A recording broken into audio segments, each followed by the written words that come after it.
Do not worry in the slightest. We're gonna go out there and we're gonna make a video talking about the Edmonton Oilers later in the show. The reason we're gonna do this is because, yeah, you saw yesterday's game. It's kinda bad over there. But before we go over all the doom and gloom in Alberta, we're heading over to the Big Apple and discussing the team that whooped Edmonton yesterday, the New York Rangers, and how these guys are on top of the world right now. Right now, if you go to the NHL standings to take a look at where everybody stands, the Rangers are indeed first in the league. Now, they do not have the highest points percentage. That honor belongs to the Carolina Hurricanes, but in terms of raw points, there is indeed a tie between New York and Washington. However, New York has the tiebreaker. They have 22 wins on the season. Washington has 20. So, as a result, Gerard Gallant and his crew of blue shirts have gone out there as the best hockey team in the world, and they're doing so currently without Artemi Panarin, which makes things all the more interesting. If you go over to the Rangers, they've won 3 in a row. They're 5-4-1 in their last 10, and it's just been so mind-bogglingly great to see how everybody has come together and just pulled their share of the load. Gerard Gallant coming over here has made a really big difference, yes, but it cannot be understated just how good everybody else has been on this team, especially in Panarin's absence. I'm looking at you, Alexis Lafreniere, Mr. Okay, he's had some really good games as of late, and yesterday's game against Edmonton was no different. You take a look at the New York Rangers and their point production right here. They were the first team in the NHL, I believe, to get 4 30-point guys on the year. Zibanejad is at 30 in 34 games played, Kreider at 31 in 34. By the way, 20 of those points from Kreider, all goals. Do the math on Chris Kreider and his goal production for this season. Just take a look at the pace that this guy is scoring at. 20 divided by 34 multiplied out by 82. Kreider is on pace for 48 goals over 82 games. I mean, 50 goal scorer Chris Kreider? How does that sound, eh? Fox has 35 points at 34 games played. And then, of course, Panarin has 36 points in a limited 31-game sample.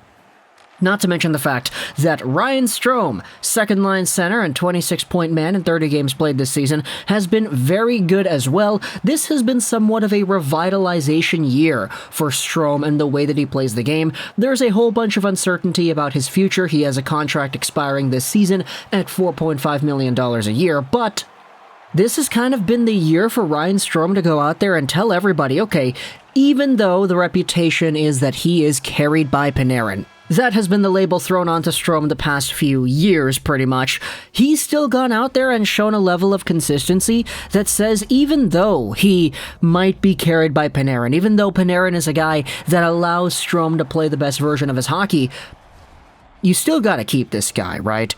Why go out there, get yourself a second-line center when you can just go out there and re-sign Strome? Now, I get it. That's not the only thing you have to think about when just coming to the conclusion of re-signing this guy. There are so many other aspects to the Rangers and their cap structure and their lineup structure and stuff that you have to think about too, but just in a vacuum, this is the year where the Rangers have come out and exploded so much to the point that stressing yourselves out about the future and the cap and Strome and all that, it doesn't really accomplish anything at this point. Just go out there, watch the game, see how this team is doing. Against Edmonton yesterday, a 4-1 win, again, without Artemi Panarin, and you have yourselves what is a very good showcase from a lot of these guys who have come out here and just stoned the Oilers.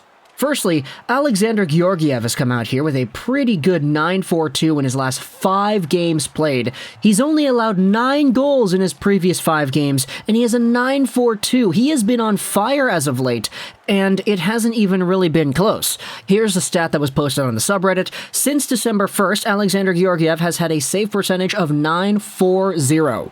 Prior to December, it was an 8.58.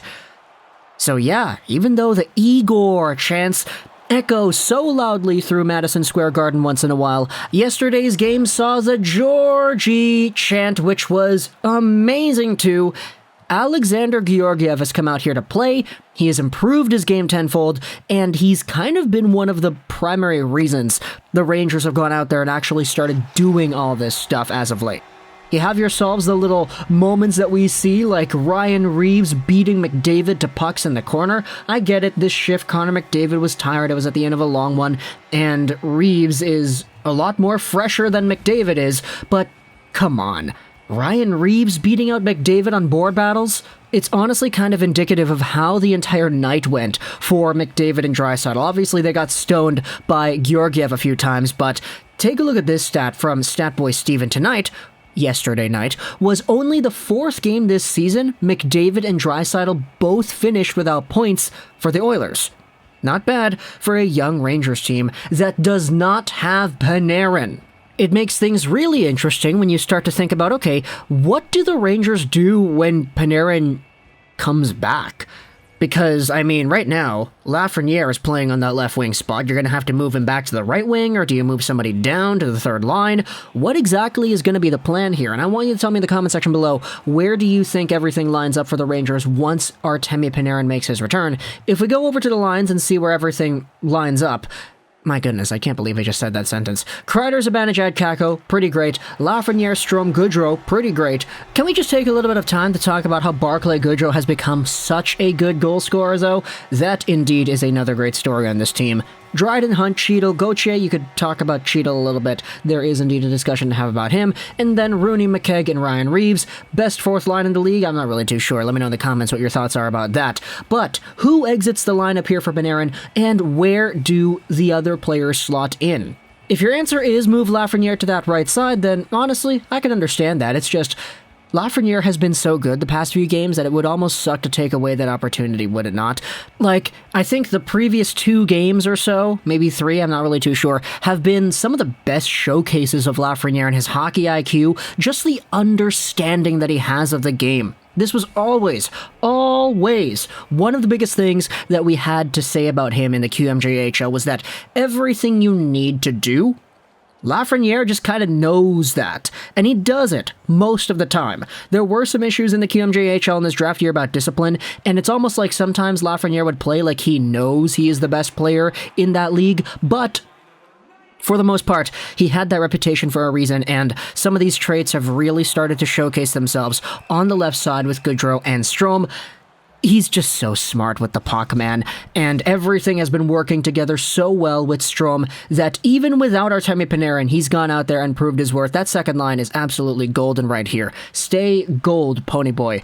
So it's going to be difficult to justify breaking up any of these things, but you know what? If it's Artemi Panarin coming back, you could definitely see the argument. So let me know in the comments what the move is, where everything goes around when you get that Panarin back.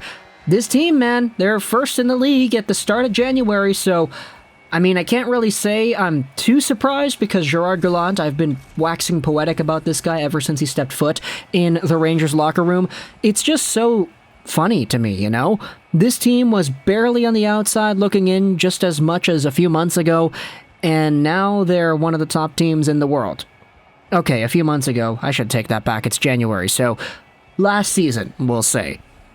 Kind of great how everything has turned around so quickly for this Rangers organization. And I want you to tell me in the comments what you think the best part about it is. Is it Alexandar Georgiev's big revival? He's gone out there and absolutely dominated as of late. Was it yesterday's game against the Oilers that kind of epitomizes everything wrong with that team and everything we've seen out of New York that has been so great as well? Is it Kreider and his 50-goal pace that he's been scoring on the past few games? Absolutely phenomenal right there. Is it the second line re-emerging? Is it Strome? Is it what this team could be with Panarin coming back? Talk to me in the comments all your thoughts about the New York Rangers. I hope you enjoyed this video. And bye.